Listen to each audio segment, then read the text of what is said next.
Si quieres saber qué medidas puedes tomar, más allá de las recomendaciones que dan los gobiernos, medidas que puedas aplicar en tu empresa y que ayuden a que no haya tantos contagios o inclusive que eviten muertes, quédate, vamos a platicar algunos puntos importantes y fundamentales que como gerente o director de recursos humanos o médico laboral o directivo o gerente de seguridad e higiene o incluso como director o dueño de una empresa, son medidas que puedes aplicar y que van a ayudar bastante a que en tu empresa no tengas tantos contagios e inclusive puedes evitar muertes y salvar vidas.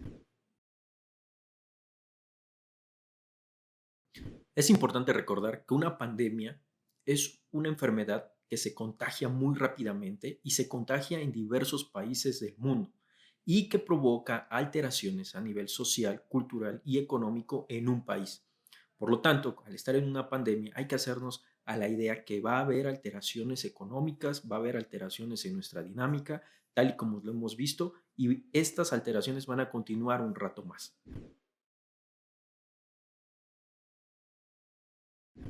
Este incremento de contagios que se da por todo el mundo no se da de manera continua, aparece en formas de oleadas o de picos de contagios. Es decir, hay un periodo de tiempo que puede ser de días, de semanas o de meses, en donde el número de contagios se incrementa con respecto a algún periodo anterior. Para saber si estamos en una ola, eso lo vemos hasta que ya haya terminado ese periodo. En un inicio podemos saber que estamos en una oleada porque vemos un incremento importante de casos, pero no se les dice oleada, se les dice que es un repunte, se les puede decir que es un rebrote, se les puede decir que hay un incremento de contagios. Si vemos un incremento de contagios importantes, hay que considerar que estamos en una nueva oleada, tal como este es el caso. Ya hasta que haya pasado la oleada y podemos graficar el número de casos contagiados, podemos ver en el gráfico que efectivamente se formó una ola.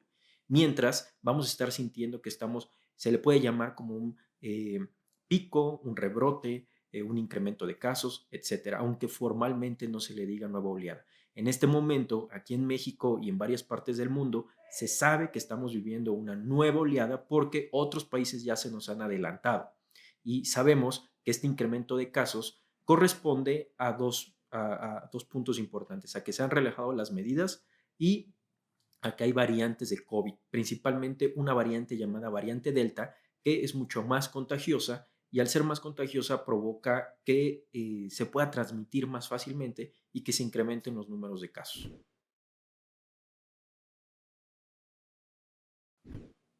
Y a mí, como tomador de decisión dentro de una empresa, ¿de qué me sirve saber si estoy en una oleada o no? Ya que de todas formas las medidas que tomen no van a detener la oleada. Pues lo más importante es que tengas como objetivo que tu centro de trabajo no se convierta en un foco infeccioso, que tu centro de trabajo no sea el área donde todos los trabajadores se vayan a contagiar. Ese es el objetivo que te tienes que poner como tomador de decisión. No puedes evitar que los empleados que están a tu cargo se vayan a contagiar fuera de ahí. Desde luego que va a haber contagios. Sin embargo, que no sea tu centro de trabajo el área donde se vayan a contagiar. Y para esto vamos a hablar de 4 puntos fundamentales para evitar que tu centro de trabajo sea el lugar donde la gente que va a trabajar se vaya a contagiar. Punto número 1, información para todos. Desarrolla un programa para todos, todos con letras mayúsculas. Un programa en donde les informes que se encuentran en una nueva ola, en donde informes que se van a tomar medidas que no se habían tomado antes o tal vez que se habían relajado y, de ser posible, en donde informes cómo están los números de contagios por área o por unidad. Punto número 2, identificación de riesgos y síntomas tempranos. Identificar riesgos significa que vas a identificar a aquellos empleados que tienen riesgo de estar contagiados, tengan o no tengan síntomas. ¿Quiénes tienen riesgo de estar contagiados? Aquellos que estuvieron en contacto con otras personas con COVID, alguien que en su casa, su pareja, algún familiar con el que vive está enfermo de COVID, aquellos que acudieron a alguna multitud. A todos ellos no los vas a dejar ir al centro de trabajo hasta que se hayan hecho alguna prueba de detección de COVID. Identificar síntomas tempranos son aquellos que empiezan a tener los primeros síntomas. Esto es muy, muy importante porque los primeros síntomas no parecen COVID. Los primeros síntomas siempre es un leve dolor de cabeza, un leve resfriado, un poquito de tos, un poquito de diarrea. Así son los síntomas iniciales de COVID.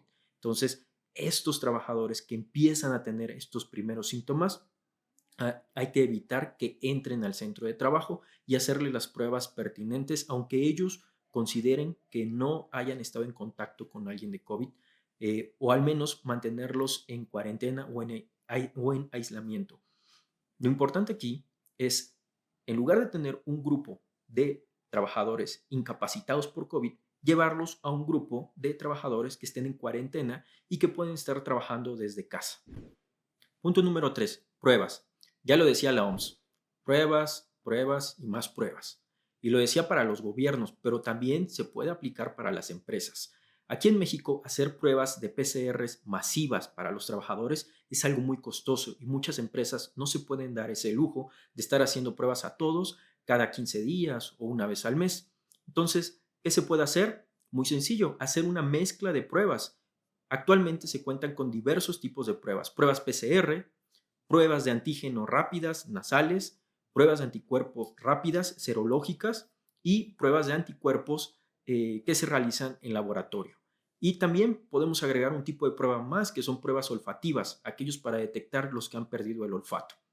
Cuando hacemos una mezcla de todas estas pruebas y se aplican a los grupos o a las poblaciones específicas, la combinación de todas estas pruebas hace que se reduzcan muchos costos. Puedes abarcar y puedes tener una mayor cobertura de trabajadores a quien ya le hiciste al menos alguna prueba, y en todas estas mezcladas son igual de precisas que si les hicieras PCRs a muchos de ellos, o casi igual de precisas. Entonces, la recomendación aquí es, si no se pueden dar el lujo de estar haciendo PCRs a todos, haz una mezcla de las pruebas y determina quiénes estuvieron en contacto, en riesgo, y quiénes están teniendo síntomas, para determinar a quién le haces una prueba y a quién no.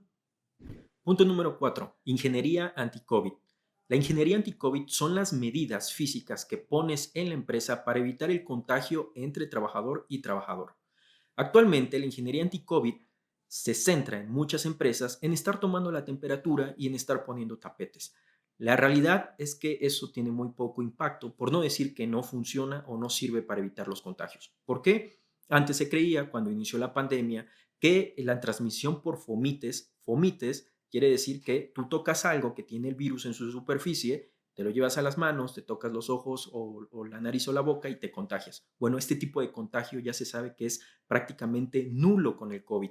El principal medio de contagio es a través del aire. Por lo tanto, el uso de tapetes y la sanitización, que es otra medida que muchas empresas tienen, la sanitización de superficies tiene muy poco impacto. Y estar midiendo la temperatura, de igual manera ahora con toda la información que hay, también tiene muy poco impacto, porque que se siente mal ya no va a trabajar, llama y lo reporta, sabes que me siento mal. Y además, si estás aplicando bien el número 2 de detectar síntomas tempranos a tiempo, no tienes por qué tener un trabajador con fiebre en la puerta de tu trabajo. Ya lo detectaste a tiempo, le diste en el punto 1 la información debida, le diste un medio para que él pueda reportar de, sabes que tengo fiebre, y evitó ir al trabajo. Si crees que estás evitando contagios en tu centro de trabajo al estar midiendo la temperatura y usando tapetes, estás muy equivocado. Sí estás cumpliendo con la ley, pero realmente no estás teniendo una aplicación práctica. Entonces, ¿cuáles son las medidas de ingeniería anti-COVID que realmente funcionan? Número 1, la ventilación. Eso es muy, muy importante, estar en áreas ventiladas. Abrir la ventana, al menos tener dos puntos diferentes para que pueda circular el aire y evitar que se concentren muchos virus y haya una poca carga viral en el ambiente. Esa es una medida que es de las más importantes, ventilación. Punto número 2. Este es opcional. Algunas empresas están optando por tener concentradores, medidores de la concentración de CO2 dentro de un área determinada.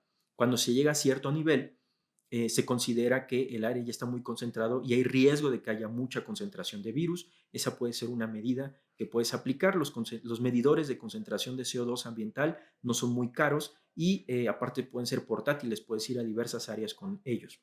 Punto número 3, obviamente la distancia, mantener la distancia entre los trabajadores para evitar que, si alguien está contagiado, llegue mucha carga viral entre un trabajador y otro.